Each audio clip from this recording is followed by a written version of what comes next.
Hi to everyone. I am Dr. VNSR Venkateswara Rao, working as the Associate Professor from the Department of Chemistry in the Institute of Aeronautical Engineering, Dundigal, Hyderabad, 5,43. So today I would like to give the topic on the potentiometry.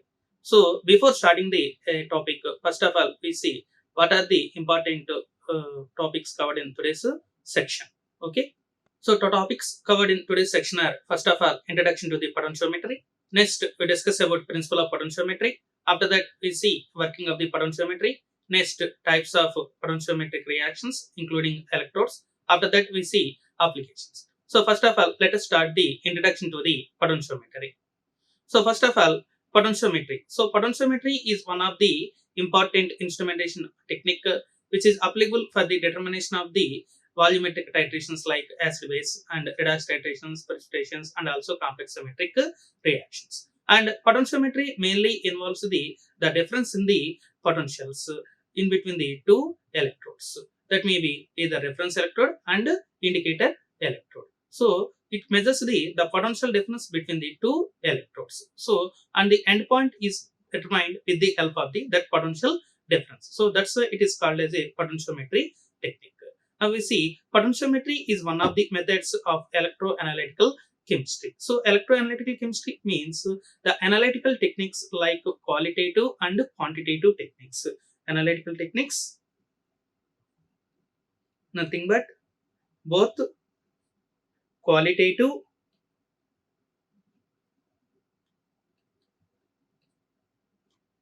and quantitative techniques.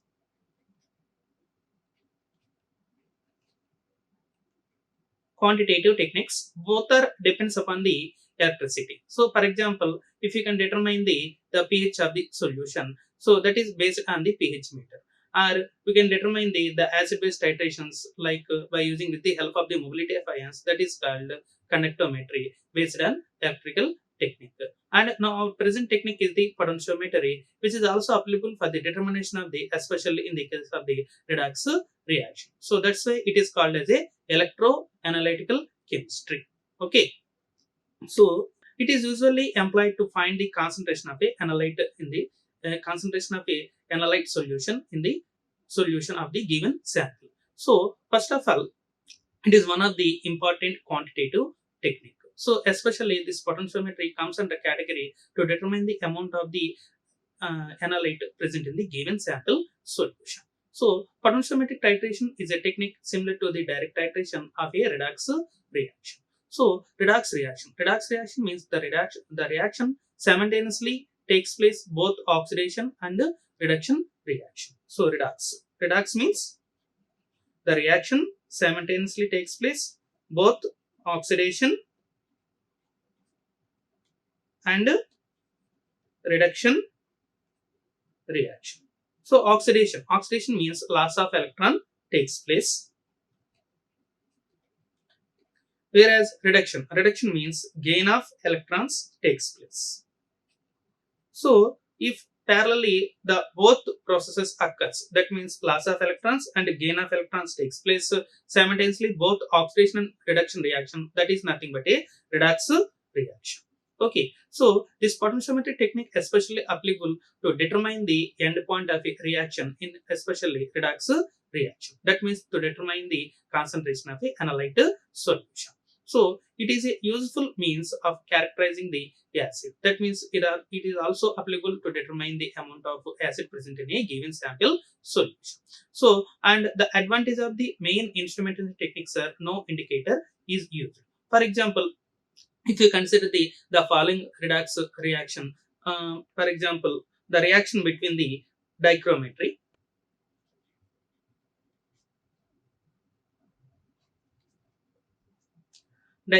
so it is also one of the redox reaction. In dichrometry, the reaction takes place with the help of the potassium dichromate. So potassium dichromate, in potassium dichromate, the chromium oxygen state is +6, and it reacts with the Mohr salt, iron 2, and finally it gives the chromium 3 and iron 3. So for this reaction, for example, if this titration is undergoing the classical methods of analysis,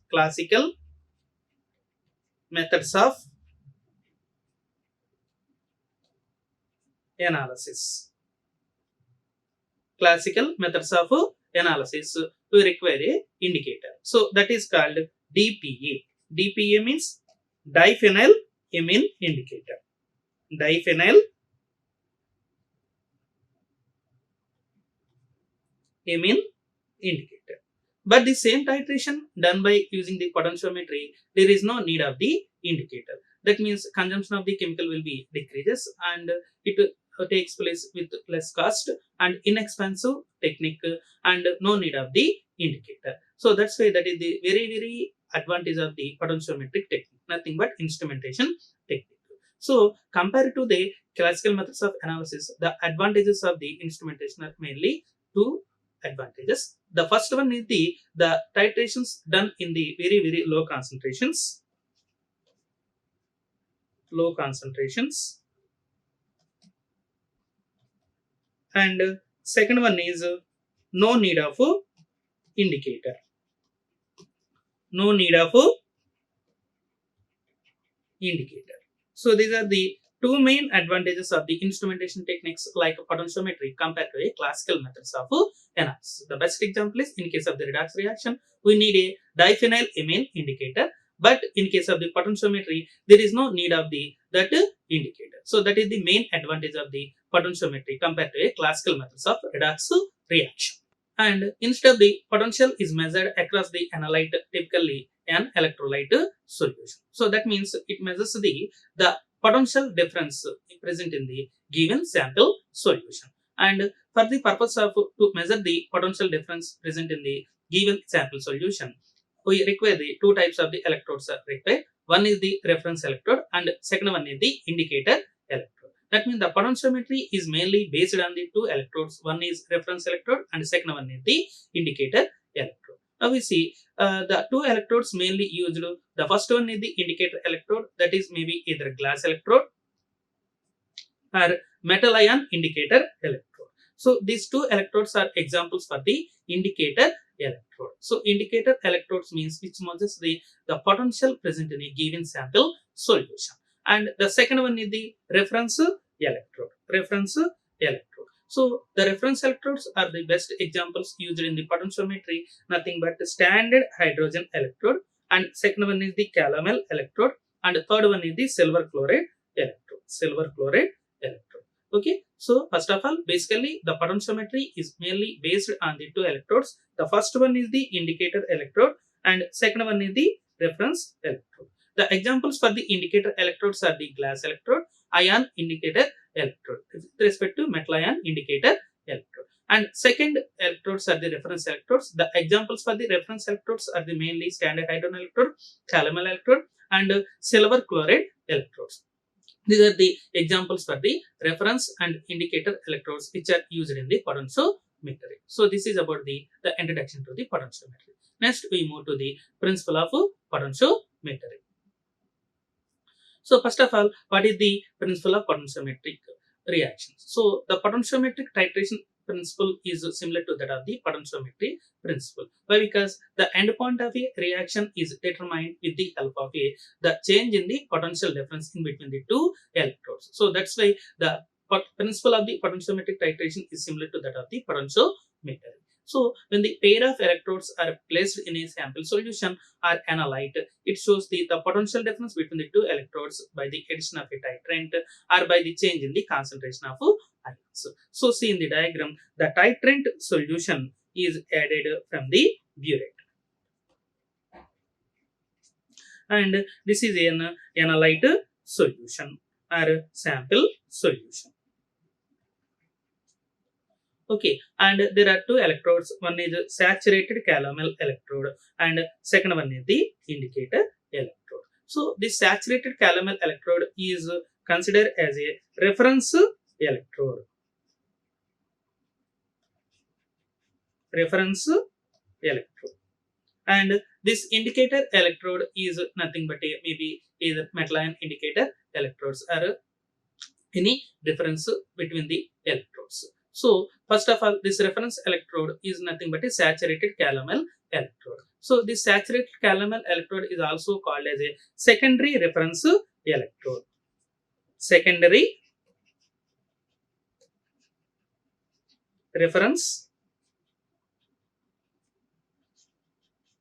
electrode.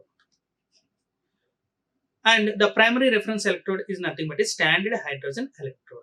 And the secondary reference electrode example is a calomel electrode. So why it is called calomel electrode? Because it contains a mercurous chloride. Mercurous chloride. So that's why it is called as a calomel electrode and used as a reference electrode. And the second one is the indicator electrode. That means which measures the potential present in a given sample solution. And in between these two electrodes, there is a must and should potential difference takes place. So the potential difference is measured with the help of the instrument, nothing but potentiometer. So finally, we measure the amount of the concentration present in a given sample solution. And it is mainly done by the titrant which is coming out from a burette. Okay, and finally we measure that potential difference with the help of the ion meter with millivolt scale. So that means the resultant potentials are the units are nothing but millivolts, simply abbreviated as MP. Okay, so this is the main principle involved in the potentiometry. Now we see what is the required equation for the principle of potentiometry. So in the potentiometric titrations, the potential variations that exist between these two electrodes are generally measured. Already we discussed about there is a two electrodes, one is a reference and second one is the indicator electrode. And the end point of the reaction is mainly depends upon the potential difference between these reference and indicator electrodes. So the indicator electrode will respond to the potential variations present in the cells. That means nothing but sample solution. Whereas the reference electrode will have a fixed potential, and it is by keeping this potential as a reference, and the potential difference across both the electrodes is being determined. So that means out of two electrodes, one is the indicator electrode which measures the potential present in a given sample solution, and reference electrode having a fixed potential. That's why that is called reference electrode. And the mathematical relation used to evaluate the overall electric potential can be written as below. So that is nothing but the overall cell potential is equal to the potential at indicator electrode minus the potential at reference electrode plus the potential at solution. So there are three types of the potentials, and the meaning of the E indicator. E indicator means the indicator electrode potential, and E reference means the reference electrode potential, and E solution. E solution means corresponds to the potential drop present in the analyte solution across the two electrodes. So by using with the help of these three potentials, we can measure the cell potentials present in the potentiometry. Okay, so this is the main equation involved in the principle of potentiometry. Now we see the working of a potentiometer.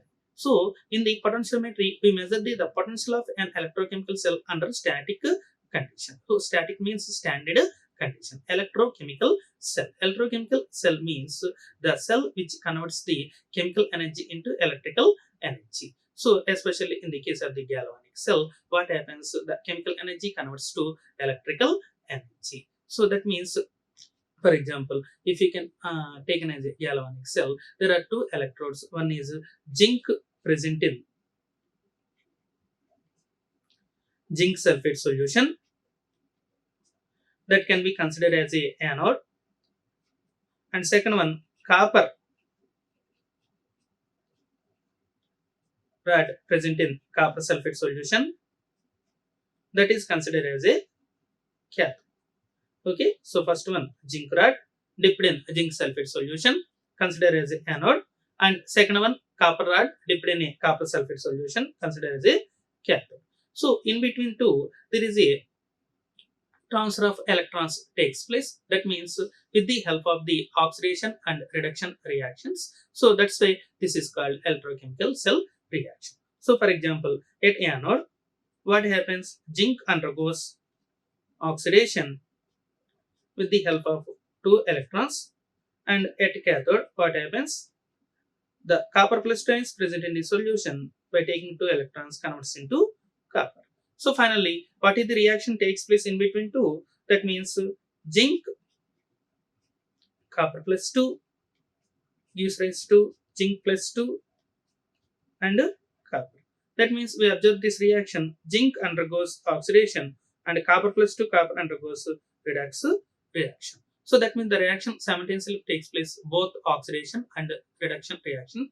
This is called redox reaction. And finally, it gives a transfer of electrons. So transfer of electrons means movement of electrons. That means initially we start with the chemical energy and final ends with the electrical energy. So that's why it is also called as electrochemical cell. That means chemical energy converts to electrical energy. So because no current or only a negligible current flows through the electrochemical cell and its composition remains unchanged.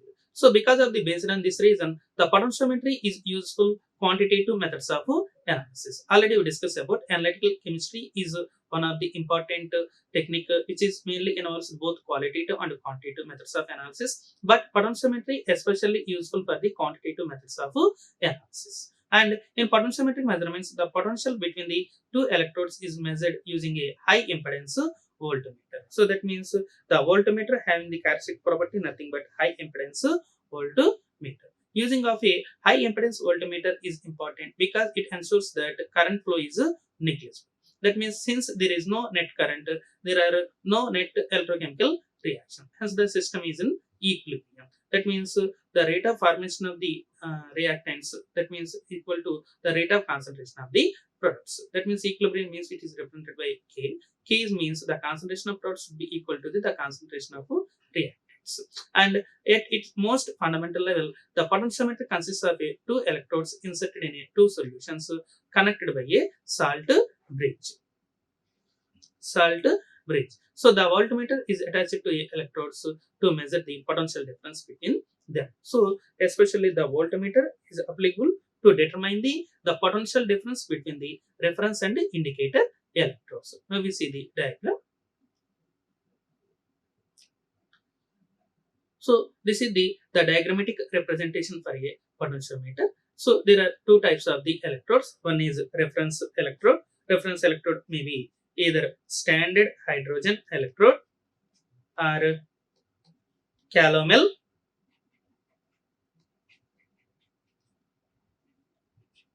electrode. So test electrode is nothing but a indicator electrode. So the indicator electrodes are nothing but glass electrode. So these are the examples for a reference and glass electrode. Now our aim is to determine the endpoint of a reaction. So that is done by the potential difference between these two electrodes. The potential difference between these two electrodes. Potential difference. So this potential difference is measured with the help of the voltmeter. So in the volts, nothing but millivolts. And again we also use the salt bridge. So salt bridge is mainly used to avoid the liquid junction potential. Liquid junction potential. So what is the liquid junction potential? Because it mainly occurs due to the mobility of the ions. So if the mobility of the ions in between the present in salt bridge nothing but electrolyte solution is very different, definitely they cause the liquid junction potential. That means charged double layer occurs that disturbs the resultant potential difference measured by the voltmeter. So that's why the solvents are the chemicals which are used in the chemicals which are used in the salt bridge is nothing but potassium chloride or potassium nitrate. Potassium chloride or potassium nitrate. So where potassium is having the almost all the equal velocity, nearly 74, and chlorine is also having the 76, and nitrate ions is also having the mobility of the ions are nearly 74. So while comparing these three ions and potassium or chlorine and the similar mobilities, and whereas potassium or nitrate ions is also having the similar mobilities 76 and 78. So that's why it almost all so this potassium and chlorine are having the almost all equal mobilities 74 and 76, whereas potassium and nitrate are also having the equal mobilities 74 and 78. So that's why while using the either potassium chloride or potassium nitrate, definitely they avoid the liquid junction potential. So these three ions are having the almost equal mobilities. Otherwise, if you use the either hydrochloric acid or any other type of the electrolyte solutions, they're having the so much of the difference in the ions mobilities. Definitely, they cause the liquid junction potential. So because of the that liquid junction potential, finally it affects the resultant potential difference measured by the voltmeter. So that's why we use the salt bridge in potentiometer. And out of the two electrodes, one electrode is also termed as a reference electrode whose electrode potential is known. That means reference electrode means a known electrode potential, whereas other electrode is nothing but a test electrode. So test electrode is also called as indicator electrode. Indicator electrode. So this indicator electrode is mainly helpful to determine the potential present in a sample solution. And the test electrode is usually either a metal immersed in a solution of its own ions whose concentration used to discover, or a carbon rod electrode sitting in a solution which contains the ions of interest in two different oxidation states. So this is about the indicator electrode. And finally, the potential is measured is based on the Nernst equation. Nernst equation. The Nernst equation can be used to find the concentration of the test solution. So that means what is the Nernst equation? E cell. That means the resultant EMF of the cell should be equal to E naught minus RT by NF ln of K equilibrium constant. So where E cell means the EMF of a given cell, and E naught means standard electrode potential. Standard electrode potential. And where R is called gas constant,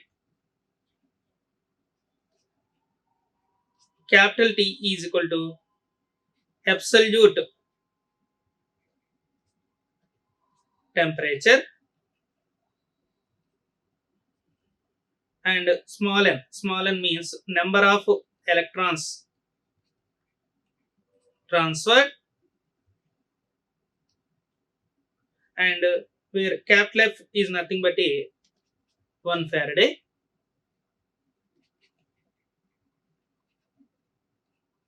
nearly 96,500 coulombs. Okay, so with the help of all these standard values, we can determine a EMF of a cell.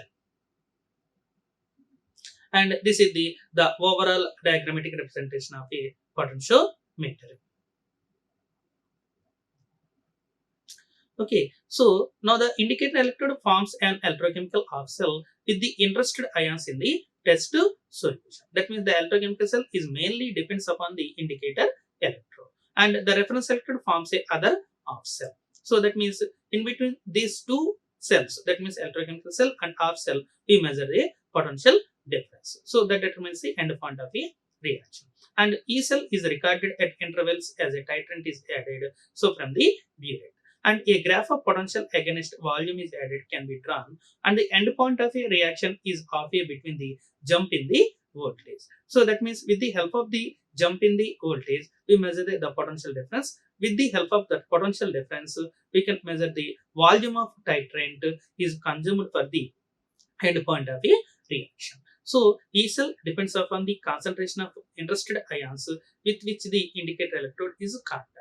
That means the indicator electrode, which is helpful to determine the potential of a E cell with the help of a interested ions present in a solution. So for example, if you consider the electrode reaction may be, for example, by the gaining of electrons, for example, metal ion with the gaining of electrons to convert into metal. So that means with the help of this reaction, we can determine the end point of reaction by the helping of a Nernst equation. So this is nothing but one of the reduction reaction. So as the concentration of metal ion changes, the E cell, that means the EMF of a cell changes correspondingly. Thus the potentiometric titrations involve the mainly measurement of a EMF of the cell by the addition of a titrate. So with the help of the graph representation in between the EMF of a cell and the volume of a titrant, we can determine an end point of a reaction. So that graphs are following slide. So there are mainly three types of the graphs are there. The first one is the measurements of first and second derivatives in a first titration. So initially already we measured the potential difference between the two electrodes, reference and calomel electrodes. That means E cell. E cell means EMF of a reaction. That means the potential at cathode minus the potential at yeah.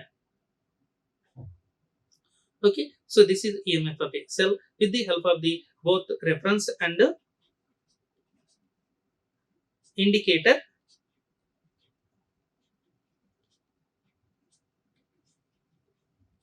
electrodes to measure a EMF of a cell. So that is called E cell of a reaction measured in millivolts and volume of a titrant. So for example, already in the starting of the experiment, so potentiometry, diagrammatic. So potassium dichromate is used as a volume of a titrant. So on x-axis, we consider a volume of a titrant in horizontal direction, whereas in vertical direction, we measure a potential difference in millivolts. And to take a graph in between, there is a potential jump in between the two electrodes. With the help of the potential jump, we can measure the volume of a titrant required for a completion of a reaction. So with the help of a volume of the titrant, we can determine a end point of a reaction either by using the either molarity formula or normality formula. So and the formula is M1 V1 is equal to M2 V2.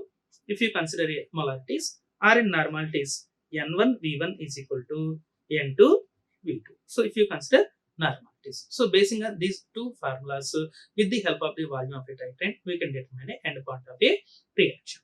And also we see first derivative curve. So this is the first derivative curve, and in this case also directly we obtain a volume of a titrant for the completion of a reaction. So with the help of this titration, we can determine the end point of a reaction. And also we use the second derivative curve. So in this case also we can determine a volume of a titrant, completion of a reaction, and from the volume of a titrant we can determine a end point of a reaction. So basically we use the mainly three types of the curves, either with the help of potential difference or first derivative curve or second derivative curve, we can determine a end point of a reaction. So by using any one of the graphs, we can get a volume of a titrant for the completion of a reaction. Finally, we can determine a end point of a reaction. Now we see what are the types of the potentiometric reaction. So there are several types of the potentiometric reactions involved. Briefly, mainly acid-base titration. So acid-base titration means neutralization reactions. So with the help of the neutralization reactions, we can determine either total alkalinity or total acidity of a given sample solution. And also which is helpful mainly in the redox reaction. So redox reaction means especially diagrammatic, permanganometry, most probably used by using the potentiometric reactions, and also precipitation titration. So precipitation titrations means especially used for the halides determination. So for example, if you can determine the silver nitrate reacts with the sodium chloride solution, we get a silver chloride precipitate plus sodium nitrate. So this is called precipitate. Okay, so especially this type of the halide types of titrations, who is a potentiometer, and also complexometric titrations. So complexometric titrations means the resultant product is in the complex form, especially metal with EDTA complexes. Metal with EDTA complexes. And now we see what are the reference and calomel electrodes. The first reference electrode is nothing but standard hydrogen electrode, and it is simply abbreviated as SHE, standard hydrogen electrode. So is an electrode that scientists use it for a reference on the off-cell potential reactions, and the value of the standard electrode is assumed to be 0, which forms the basis on needs to calculate the cell potentials using different electrodes or different concentrations. So with the help of the electrochemical series, the concentration or the potential of the standard electrodes is assumed to be 0, and with the help of the this standard hydrogen electrode potential, we can determine the individual potentials of the other electrodes. So that is called electrochemical series. And the second reference electrode is nothing but a calomel and silver chloride electrode. Calomel or silver chloride electrode. So this calomel or silver chloride are most probably used in the potentiometric reactions, one of the reference electrodes, and in case of the possible interfaces of the chlorides, especially in the case of the precipitation titrations, there is a interfaces. So especially in these cases, we can determine the halides like chlorine, bromine, iodine. Most probably we use a mercurous sulfate electrode. Mercurous sulfate electrode may be used. So this is about the reference electrodes which are used in a potentiometry. Depends upon the type of the reaction. So first of all, basically, if it is acid-base titrations, the reference electrodes may be standard hydrogen electrode. So if it is redox reaction, we use the calomel electrode is used as a reference electrode. So if it is precipitation reactions, we use a silver chloride is reference electrode. So if the type of titration is changes, the reference electrode is also changes. And the second one is the indicator electrodes. So there are many types of the indicator electrodes are used. So which is mainly applicable to determine the potential present in a given sample solution. So we can use to determine the endpoint of a potentiometric reactions.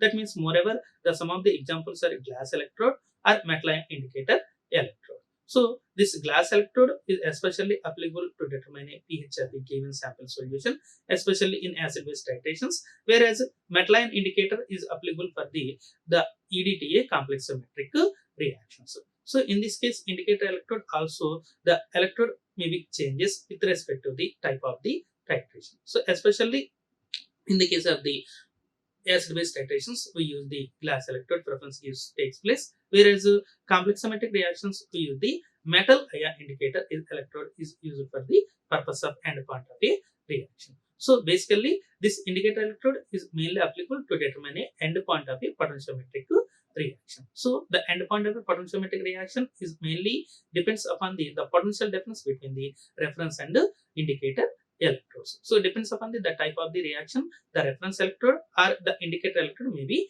changes. So we can choose the respective electrode for the category of the titration. So this is about the types of the potentiometric reactions. And applications. So applications of a potentiometric reactions. The instrumentation is mainly used to perform the potentiometry is straightforward, consisting of a indicator electrode and also reference electrode and a potential measuring device. So that means basically the potentiometry is depends upon the difference in potentials in between reference and indicator electrodes. So the simplicity makes the potentiometry is an inexpensive technique.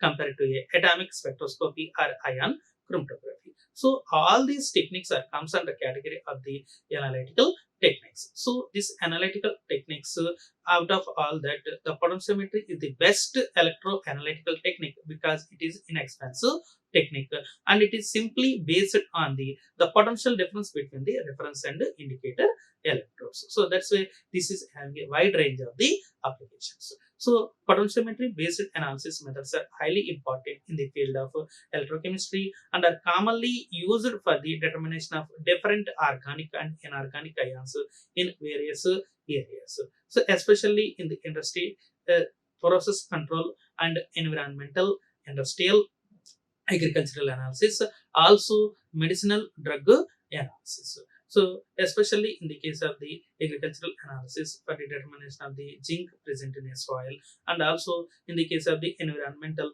for the determination of the chloride ions present in the air, and also for the process control and medicinal drug analysis. So drug analysis means which is also mainly involves the both determination of the inorganic and organic ions.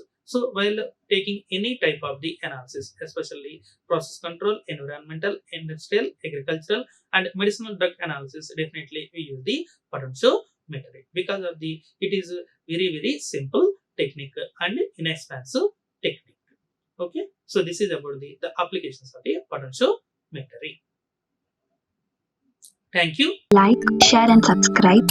Hit the bell icon for more updates.